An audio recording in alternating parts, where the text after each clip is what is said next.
You're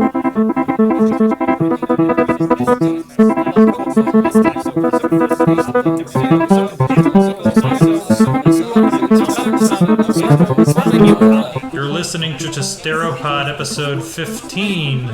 I'm David Kulma, the other guy is Dorian Wallace. This is a podcast about politics from two composers. We talk about music too. It's been 2 months. Yeah. How's it been, Dorian? Oh, since our last podcast, I believe you and I needed a little bit of mental health breaks, as well as just a lot of shit went down. Mm-hmm. To update all of you, not only has COVID-19 been taking place, but more acts of police brutality have been happening around the country. There was a man who was chased by white supremacists and murdered while he was on a jog. Completely innocent man. And the murderers were not even charged or really investigated into for about 2 months. There was also a woman who is a nurse, an essential worker, who her house was broken into by officers on a supposed drug bust, but they got the wrong apartment, and her boyfriend had jumped up to stop the people breaking into their house, and they shot and killed her. And there was a man who was being arrested for a suspected forgery charge. Something in that realm. We don't even know if that actually is true as far as I'm concerned, or as far as I know. But the point is that they put their knee on his neck for 9 minutes and choked him to death. And that one in particular has sparked some really intense protesting. This is the most protesting I've ever experienced in my adult life. What about you, David? Largest thing I've ever been aware of. There are international protests about this, which I'm kind of amazed by. It seems that most of the last one is really the thing that sparked all of this off. Mm-hmm. Which most of the news I've been seeing about it ends up being about the people doing the looting of things rather than even on like my progressive news things. In their efforts to counteract a narrative. Mm-hmm. But it seems I don't know about you, there's a lot going on, but I've got a lot of nihilism. Yeah. We'll put it that way. Yeah. So for example, so I get a lot of emails from arts organizations because of I've been a music critic for the past year and a half. Yeah. And as a college professor, I also get emails from like deans and heads of colleges, people who work in the university, like the ones they just send out to everybody. Mm-hmm. And this has made me more aware than ever of what we might call a performative solidarity than I've seen much of. Everybody seems to have their heart in the right place, but it's really strange to hear about to get these emails from like a dean of a college of the arts or the local Baroque one of the local Baroque small ensembles telling me about racism. I find it laughable, but I know their heart's in the right place. Yeah. I'm sorry, I'm very skeptical. No, I'm skeptical with all the corporate advertisements. Like, I don't know if have you deleted all of your social media, David? All the ones that I'm active on. I opened an Instagram account that I don't use. Okay. So that one still exists. Okay. Yeah, no, on Twitter, Gushers put an ad out in support for Black Lives because they support their black customers. Which is pretty fucking gross. It's very exploitative. I mean, yeah.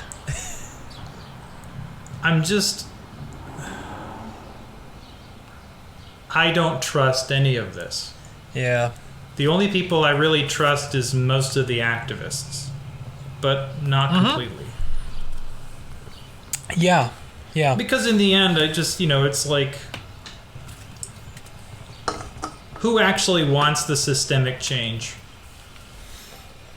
Like the real systemic change, not the, let's create task forces to look into police brutality again.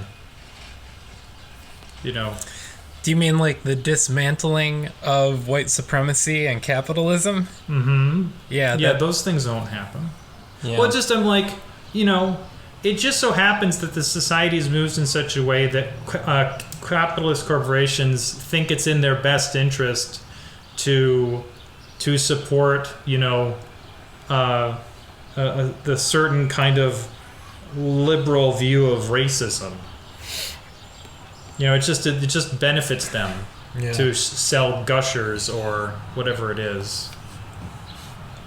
Whether or not they feel any of the people writing those things feel the things that they actually are writing. I mean, it's like, that's the thing about this, is like the best kind of human emotions to exploit are the honest ones. Let's put it that way. Yes. So it's part of the part of the reason I haven't left the house to attend a protest, although my wife tells me that the ones around here are rather small and mainly a few white people. But they have shut down the local rich people outdoor shopping complex place, with and had for the past week or so they've had curfews apparently in certain areas around Cleveland. And I'm like, okay, that's fine. Well, I can understand why they do. I thought it was mildly humorous until I heard that Fifth Avenue in Manhattan was being broken into a lot. I was like, oh, okay.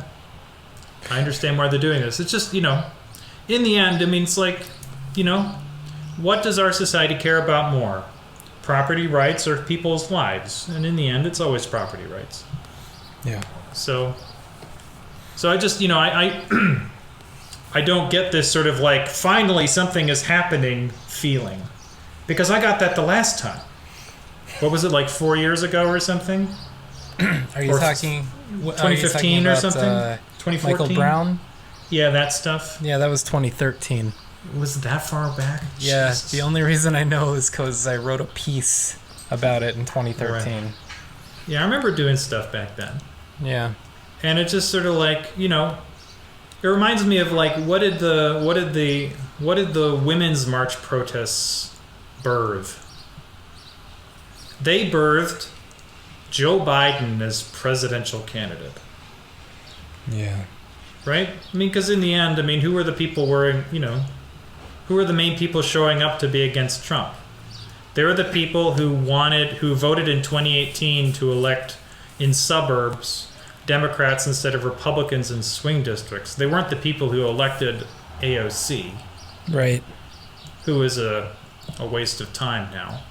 So, sorry, I've become extremely cynical about there are no politicians, not a single politician in the national media, in national office in this country who represent me or anything I care about. And the people who say they do are total liars and frauds. So, okay. This is the reason we didn't record 2 months ago, Dorian. I was going to scream that. Yeah. So it's interesting now that a different thing has happened now that I don't believe them anymore. Mm-hmm. So, not that I was always skeptical, but yeah, totally. Now I'm just convinced that all Bernie Sanders wants to do is raise money from me.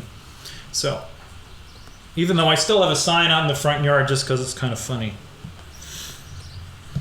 So, fuck them all. So, I got some stories for you. Go ahead.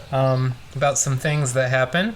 We can go through either the protest realm or we can go through the arts realm. I'll let you choose. Let's do the protest first. Okay. So the first one, I'm a part of a group called About Face. That's Veterans Against the War. Good. It's a veterans group that, tend to be anti-war activists. Well, no, they are anti-war activists. They tend to be very left-wing. Okay. It's not in the bylaws. There's no political agenda other than no war. But in that...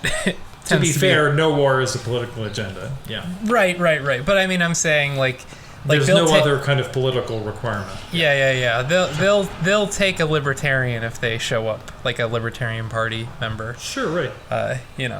I think they come by anti-war stances honestly. It's for a different reason. Yeah, very different. But so anyways, there were some friends of mine who were out in the protest from About Face who were had set up a tent. Basically, this was a group of medics, people who were medics when they were in the military. Mm-hmm. They set up a medic station. Water, medicine, bandages, anything, just like out there for protesters. And they were making sure to, there's a term we use in the military, secure your gear, which is just watch your shit, really intensely. Anyways, they had been watching all the medicine and all the supplies. Nobody was watching the water bottles.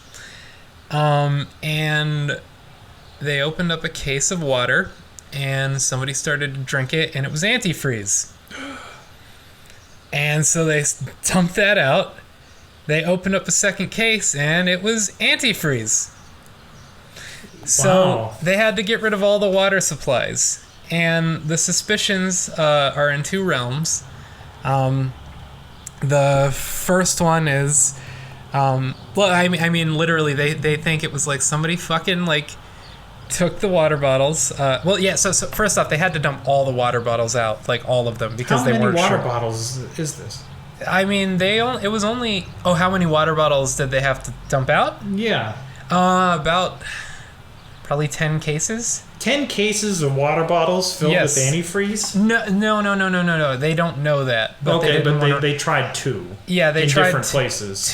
They tried two separate bottles in two separate cases, sure. And that was enough of a you get rid of all the water based on that. Yeah, of course. Yeah.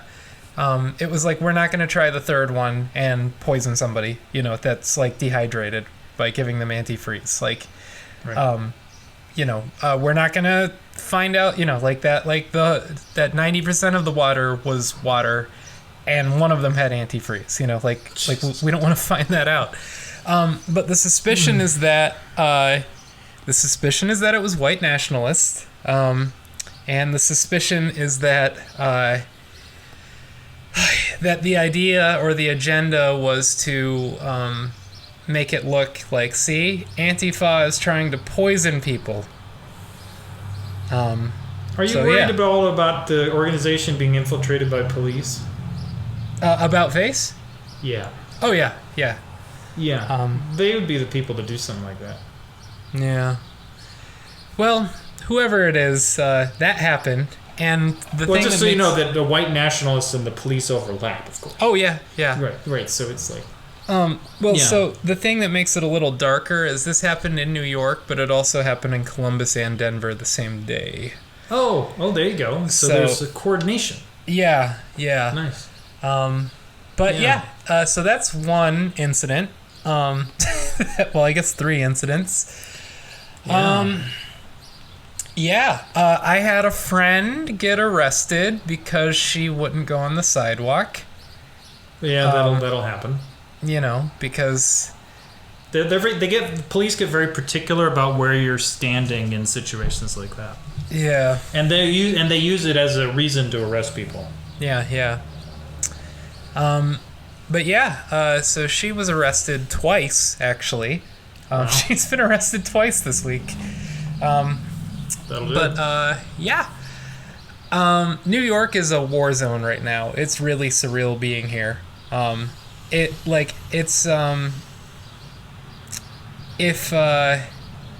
We recommend that you stop and save your work when the recording is more than 15 minutes. Okay, close and continue recording. Sorry, we're trying a new, Yeah, I got that at the same time. Yeah. We're using a different software to record with today. Oh, so we're supposed to stop and record every 15 minutes, or do we just let... Yeah, the idea is that they want us to record for 15 minutes, stop, start again, and so on. Okay. Do we want to do that? No, not really. Me neither. Cool. Okay. All right. Yeah. So, well, if we get to a stopping place, we can do something like that. Right. Yeah. So to answer your question about the suspicion of police and or white nationalists infiltrating the group, the answer is yes, and I'm already assuming they're there. Oh yeah. Well, it's in the manuals. Yeah. Go read the COINTELPRO. Right. Just go read all the manuals. They tell you how to do it. Yeah. Yeah. So, and you think they've stopped? I mean, no one's the people who are involved with this don't think they stopped. I mean, it's like, I mean, and that's the thing is like they're the people who are there to stir up and make people do things they wouldn't otherwise do. That's why the FBI entraps people for terrorism by giving them all of the means to do it. Yeah. Right. Yeah. Yeah. Yeah. Here's all your bombs, and go do the terror act. I was watching. I've been watching. I've taken to watching. Do you ever watch? I've mentioned this before. Hill Rising. I have never seen it, but I know. I'm quite familiar with it now. Right. As far as other commentators. They were showing video. I think it was them, or was it Jimmy Dore? I've gotten back into watching Jimmy Dore. I don't remember. I was watching some sort of left-wing oriented YouTube.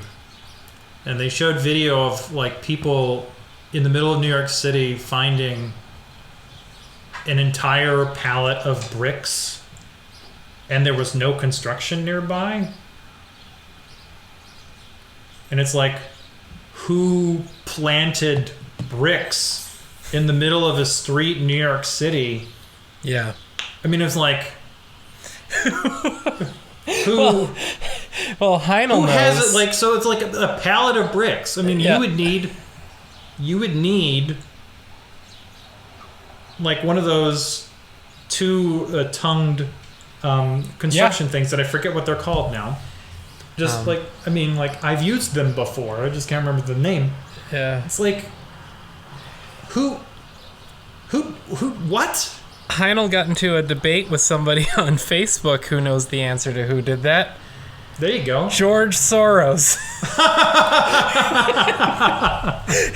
So the humorous thing about people who think that George Soros would be behind protesters looting and destroying property is that they don't understand that the liberal elites like George Soros care about property rights more than racism or anything that would spark a protest. I mean, come on. George Soros cares more about his money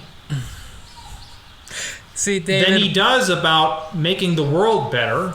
See, David, what you don't realize is that George Soros swore an oath to the New World Order to destroy America.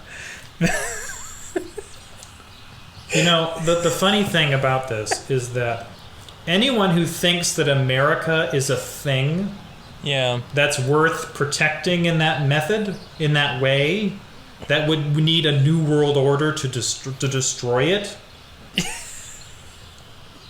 is a loon. Yeah. Yeah. Because governments are not... I can't think of a government in the world right now that's worth...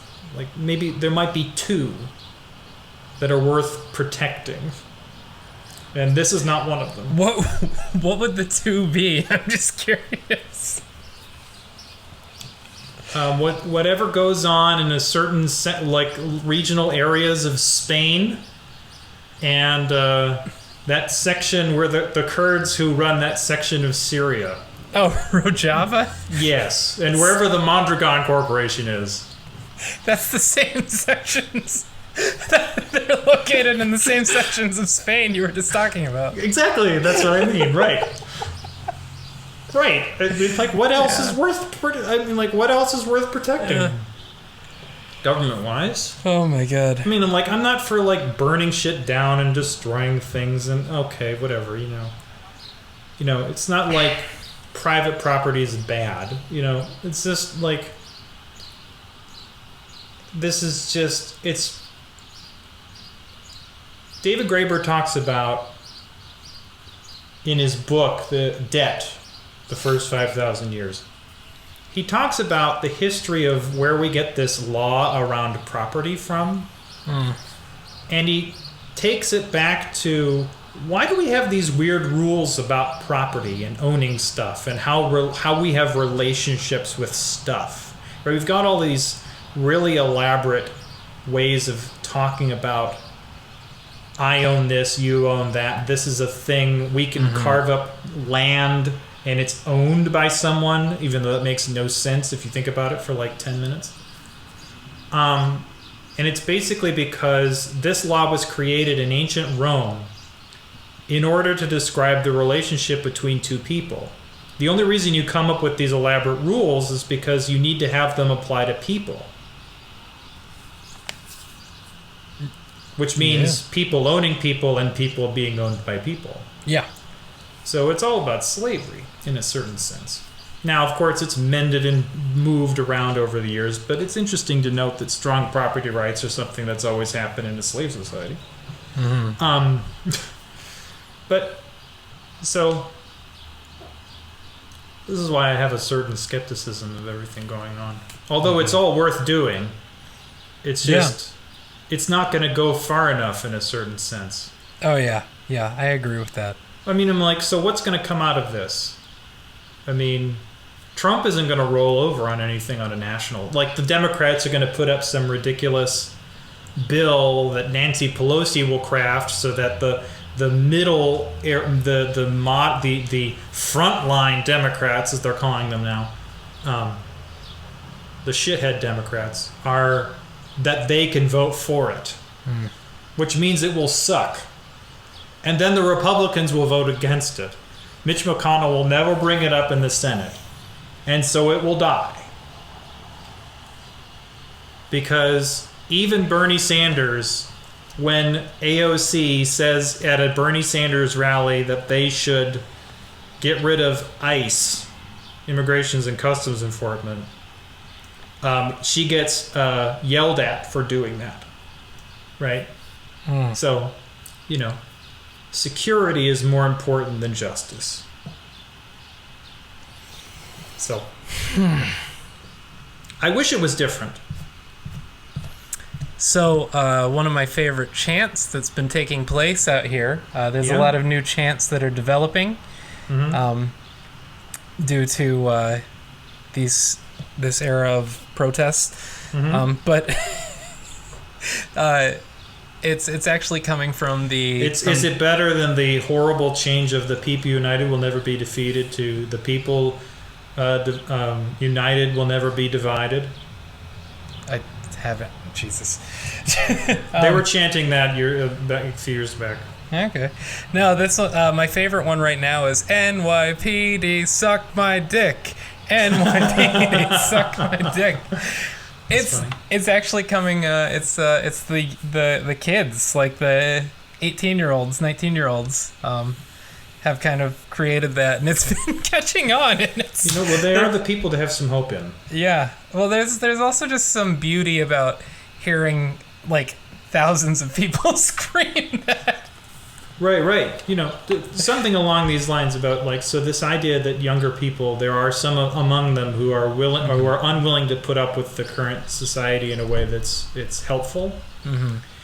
Is when I was on a different tack. When I was teaching last year at Kent, I always teach the college freshmen, and the freshmen are always people are deciding whether or not they should actually do the major they signed up for at the beginning, and is this the right thing to do? And my class is the one that causes them to have these thoughts because it's so ridiculous and hard. So, and I've also gotten to the point where some of them like me enough that they talk to me about it. Mm. And one of them was basically decided that she couldn't deal with she played the trumpet or whatever, and she liked it, so okay. But she got into the music thing, and it was kind of difficult, but she would have been fine. She was very smart. But she couldn't deal with the idea that she wasn't doing something that mattered about the environment. And I said, it's like, there are ways to be a musician where you can do things about that, but if you want to be more active in those kinds of things, you feel free to do so. I mean, yeah. But music, if you want to be, do you want to be a scientist? Do you want to be a political activist? I mean, environmental activist? And so it's like, it sounds like she just decided to do that because she dropped out of the class like a few days later. Oh, wow. And she went off for another thing. But it made sense to me. It's like, I've met some people who are about, in their early 20s, late teens right now, and they just won't stand for the fact that we all have ruined this place. Yeah. No, that is hopeful. I mean, I don't place I'm much also stock in hope, but yeah, I'm a bit of a nihilist in regards with you as well, where it's like they'll get squashed out, as they always do. Right. Well, Yeah. that's the thing is I always have to remember is that the world is the way it is because some people want it to be that way. Mm-hmm. And more people want it to be that way than are willing to say so. Mm-hmm. It's like, why did people vote against Jesse Jackson in 1988? He could have actually been the president. It's like things like that. Anyway, I'm sitting, so it's just like, so the funny thing about all this stuff is that the presidential election is like completely gone from the radar, right? Oh, so yeah. 2 months ago, it was like the center of everything.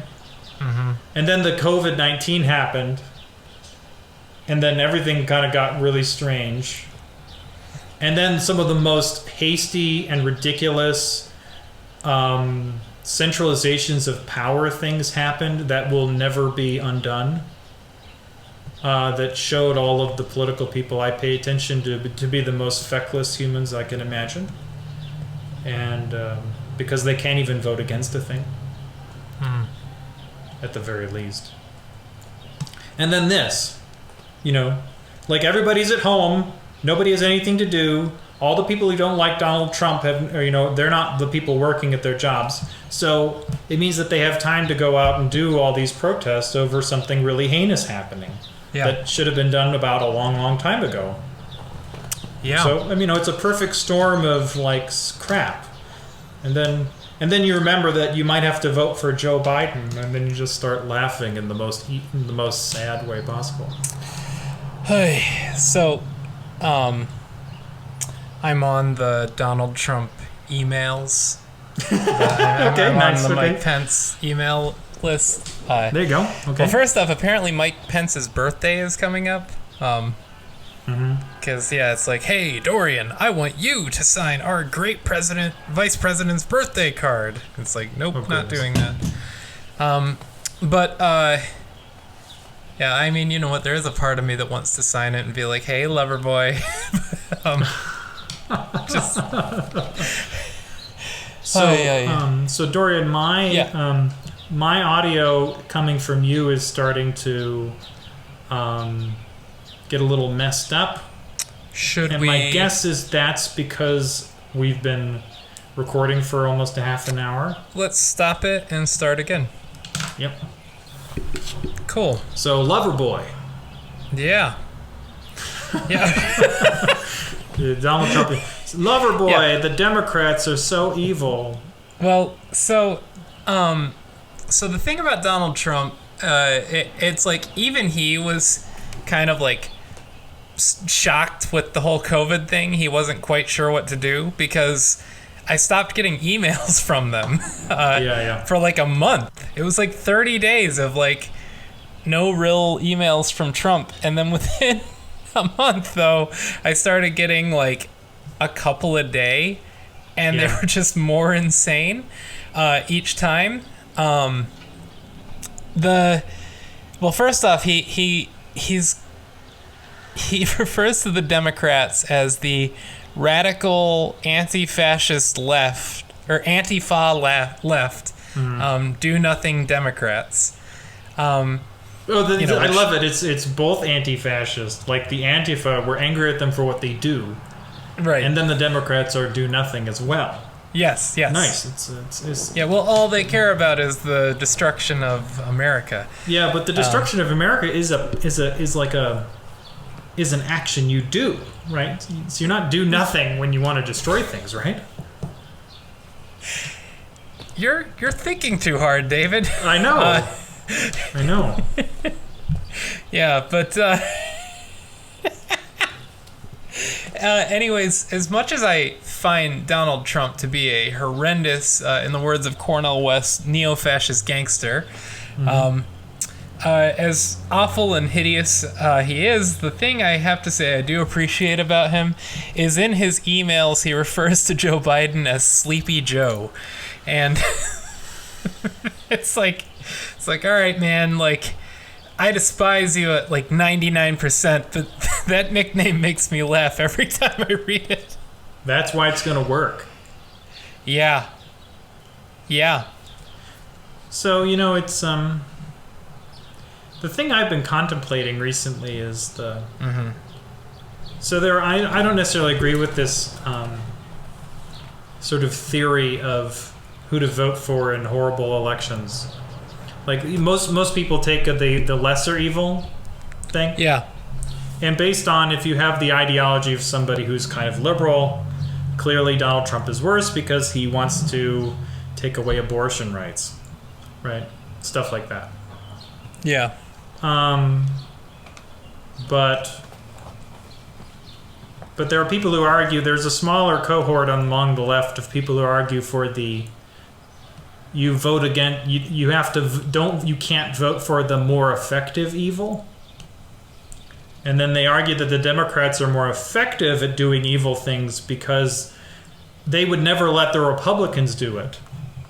But they have cover to do so because they're the Democrats. Which can basically explain the Bill Clinton era, right? Mm-hmm. The welfare reform, the crime bill, NAFTA. And I've been contemplating that recently. It's not about whether or not you vote for Trump, because you're not going to vote for Trump. It's whether or not you vote for Biden in a place where it matters. Mm-hmm. And I'm just contemplating that, right? So, Dorian, you live in New York. It doesn't matter if you vote for Joe Biden. You can vote for a piece of paper. It doesn't matter. Yeah, right. There's a part of me that really wants to write in piece of paper and just check that off. Or you could vote for me. I'm 35. Yeah. I can get a 243rd vote. But in Ohio it actually matter. Mm-hmm. Where I live. So it's not like, do I get to vote my conscience or not vote for president? Or do I have to vote for Joe Biden? Because I'm not convinced of but for the judges. And I'm like, the judges? Ruth Bader Ginsburg is not my savior. Ruth Bader Ginsburg votes for corporations. Yeah. I mean, they're all corporate judges. There isn't an anti-corporate judge on the Supreme Court. There is no Thurgood Marshall on the court. There's no Earl Warren on the court. Mm-hmm. I mean, I have to pretend like Sonia Sotomayor is a person I give a fuck about what she thinks. Mm-hmm. Or Elena Kagan, who's doing all of this job to like do things. She's gonna talk to the people on the other side and vote with them sometimes so that when it matters, she can vote the other way and still lose. I'm like, oh, okay. I know you weren't following politics for a minute. Yeah. But did you see Joe Biden's solution for police brutality, which is retraining them to shoot people in the leg? Oh, Jesus Christ. It's so this is the thing that drives me crazy about Democrats, is it never considers them that there could be a non-violent option. There's something called non-violent options. In other countries around the world, police don't have guns.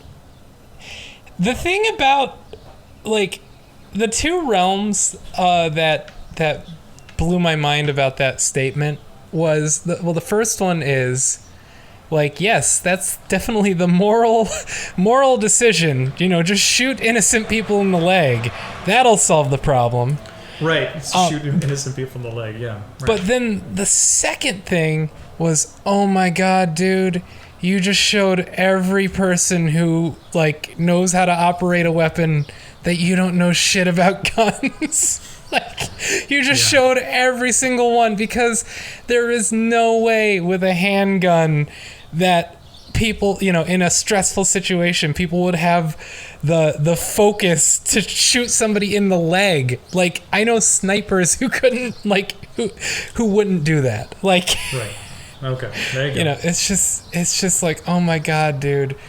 Like, well, you know, that's the thing, is that he's got. So here's the thing that's funny, is Donald Trump off the cuff is either crazy or kind of like evil brilliant, and Joe Biden off the cuff is just unbelievably stupid. Yeah. That's the thing. It's like, what happened? I mean, like, what happened? Like, you know, they used to do gaff. You know, Joe Biden used to be like a gaff guy, and his gaffes aren't like you said something wrong, stupid or wrong or incorrect. There are points when you said the truth that was politically inconvenient. Mm-hmm. Right? And Joe Biden used to do those, right? His gaffe about gay marriage is a thing that, like, allowed the president to actually say something, I don't know, humane. Like Obama. It's like, okay, you know, whatever. But no, they're also, like, racist, horrible gaffes he's done over the years. I mean, the man is just, he's so terrible. Yeah. What a fucking piece of shit. Anyway, but, you know, so I'm trying to imagine a future where I don't vote for them, but I'm not sure that's going to happen. I'm going to be so upset. Yeah. Honestly, Dorian, I don't think it fucking matters. I honestly don't think it fucking matters. In my darkest of places. There's my other intellectual place where I'm willing to note the difference between them, but you know, I don't want to go back to Obama. I want to go forward. And this is the thing that's driven me crazy about this, Dorian, is that, so I was watching, so there's a new TV show on Netflix called Space Force. Ah, yes. It is one of the least funny things I've ever seen in my life. I watched all of it because Kirsten isn't home on Saturdays anymore, so I just have time. Who's in it? It's Steve Carell and okay, and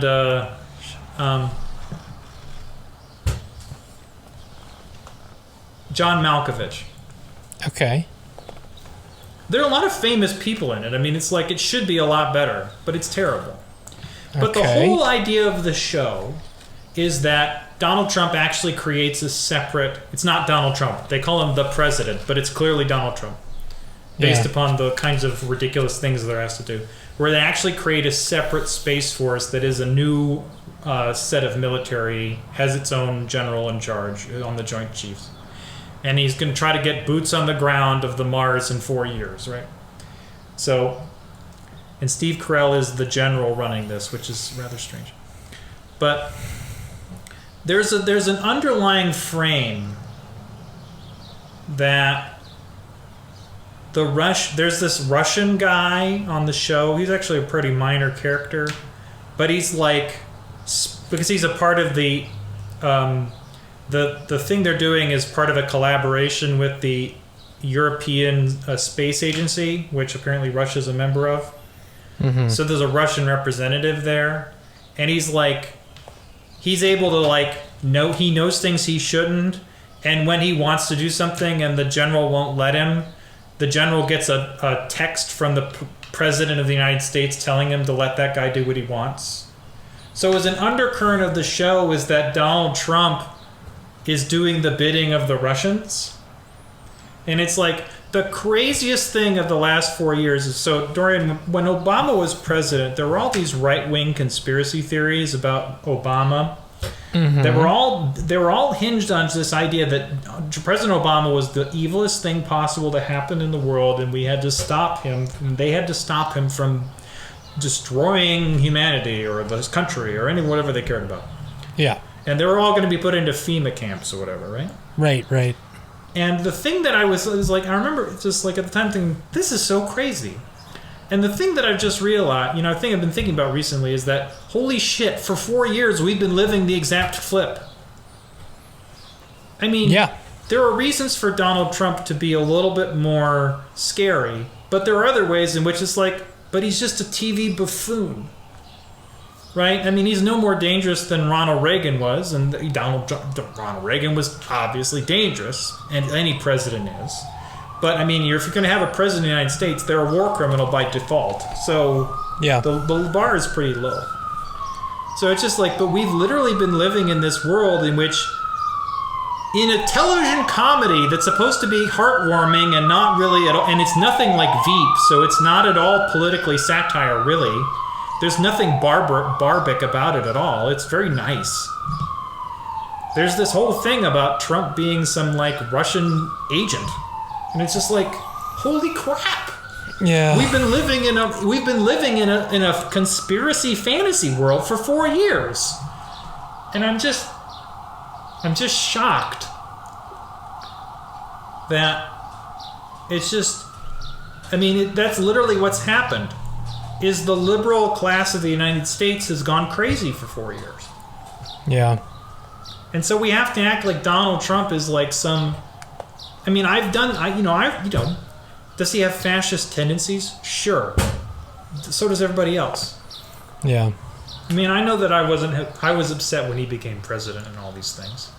But a lot of the terrible things haven't come to pass, and most of the protesting about those things has gone away because clearly... Whatever, right? The Muslim ban happened. People were only cared for 6 months about that. Yeah. Right? I mean, it's like the Democrats don't think he's terrible enough to not let him have a Pentagon budget that expands. They're willing to let him drop bombs as long as they want. So it's not like, they don't actually treat him like he's some I mean, if he really was this horrible evil, wouldn't they have done more on impeachment?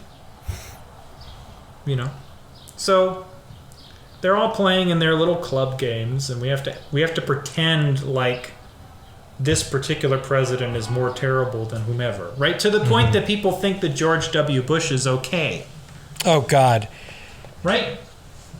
Or my favorite is the Republicans, like the Never Trumper Republicans, who say how they cannot stand behind this president because he's so horrible, but then they give themselves the soft edge, well, I was a Reagan conservative, and I've seen Democrats nod their head oh, okay, yeah, no, that Reagan was reasonable. Yeah, no. So here's the deal: is that this is the thing that this is the thing that I've thought absolutely is just paints everybody as complete liars. Is that. So 4 years ago, when Hillary Clinton was running against Donald Trump, the lines that Democrats were saying to Republicans were, Donald Trump is so morally disgusting and terrible that you should vote for Hillary Clinton. And Republicans, you're losing all of your moral integrity if you vote for this morally horrible person. Right? That was the selling point to vote for Hillary Clinton. It didn't really work, right? The Mormons had their Evan McMullin to vote for, but still most of them voted for Trump, right? Right?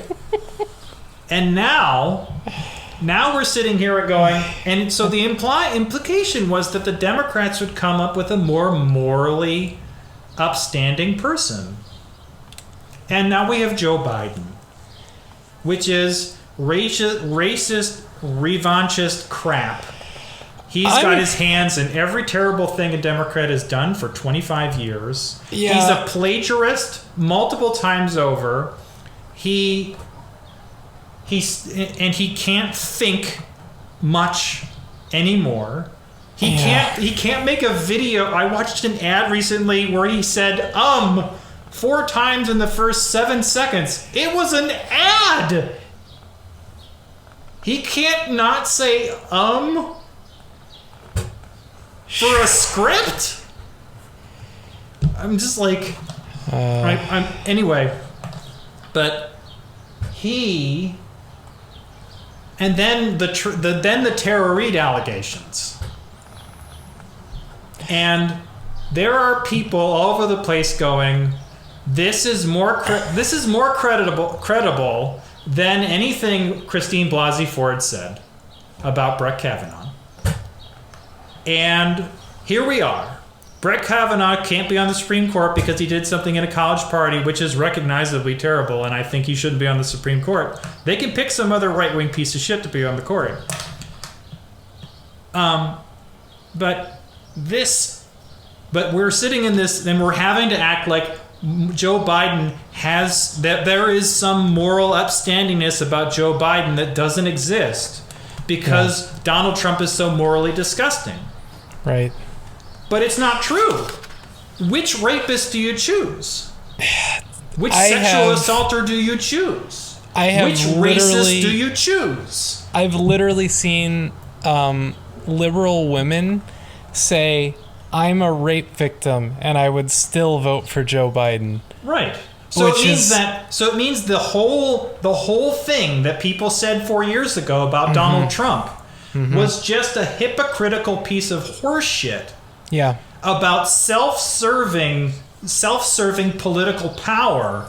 Yeah. Rather than defending against the terribleness of the person on the other side. Yeah. Because they're willing to stand here and say, like, there's a woman who wrote an op-ed about that Joe Biden could eat babies. And I'd still vote for him over Trump. And I'm like, excuse me, I don't know about you, but my moral line in the sand is much closer than, if I was only allowed 2 choices to vote for president and one of them ate babies, I would vote for the person who isn't the one who ate babies. Right? I mean, that's a clear moral line in the sand. Right? So because this baby eater will guarantee your reproductive rights in sort of some milquetoast fashion, even though he was for the Hyde Amendment for 35 years, you're going to vote for the baby eater, over the other war criminal who is a horrible racist man but clearly doesn't eat babies? I mean, come on. I mean, it just goes to show you that it's not really about the things they all argue about. Yeah. It's all just gigantic hypocrisy. Yeah, no, it's about property rights. Yeah, exactly. It's about ownership. It's who gets to own those penthouses in New York. Yeah. Right? Fuck them. So I don't trust a person who says I would vote, like, here's how terrible the person I would vote for could be. I mean, come on. It's such a fucking... So here's the deal, Dorian. How many people who are 35 or older who are natural-born citizens of the United States are there? God, it's got to be in the multiple millions. Millions, right? Yeah. Millions. And we have to do... And here's the deal. Is all those women who decided that Donald Trump was such a morally disgusting person that they would all wear pink hats on a Saturday 2 years in a row in a protest that was just a walk around a park in major cities across this country for 2 hours. Yeah. They all decided that he was so morally disgusting that they would vote in Democrats they wouldn't normally vote for in the suburbs in which they live. These are all the people that are going to be okay with us having a large change in the racial power dynamics of our society? Are you sure? Really? They're all willing to chant Black Lives Matter. That is until Black Wall Street exists again.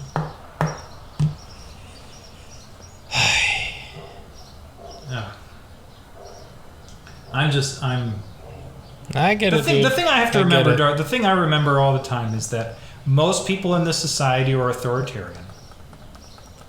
And the thing they want is they want somebody who will do the things that they think are, that will do some of the things they care about, but do it in such a way that they don't have to think about it. Mm-hmm. And that's all they want. They want somebody who they can pretend is not an evil person, making a whole lot of evil decisions. Yeah. Right. I mean, I'm like, so I get to talk about, so the last time I brought this up, we didn't get to talk about it because, of course, it's uncomfortable. But it's like, imagine if Bernie Sanders actually became president, which won't happen now. Right. I mean, can you imagine Bernie Sanders the war criminal? I can. Oh, I sure as fuck can. You're right. He would be one. Yeah. He would support Juan Guaido in his coup in Venezuela. He would do a press conference with Jair Bolsonaro. He would support Narendra Modi. Yeah. He would not say he would say mean things about the Saudi Arabians, but he'd still sell them all the guns. Yeah. Right? So just a quick heads up, I actually have a phone meeting that I have to jump on to. No so we're actually ending sooner than normal. But yeah, this has been Trysteropod. My name is Dorian Wallace. The other dude is David Kulma. Jesus fucking Christ, y'all. Have a good one. Bye.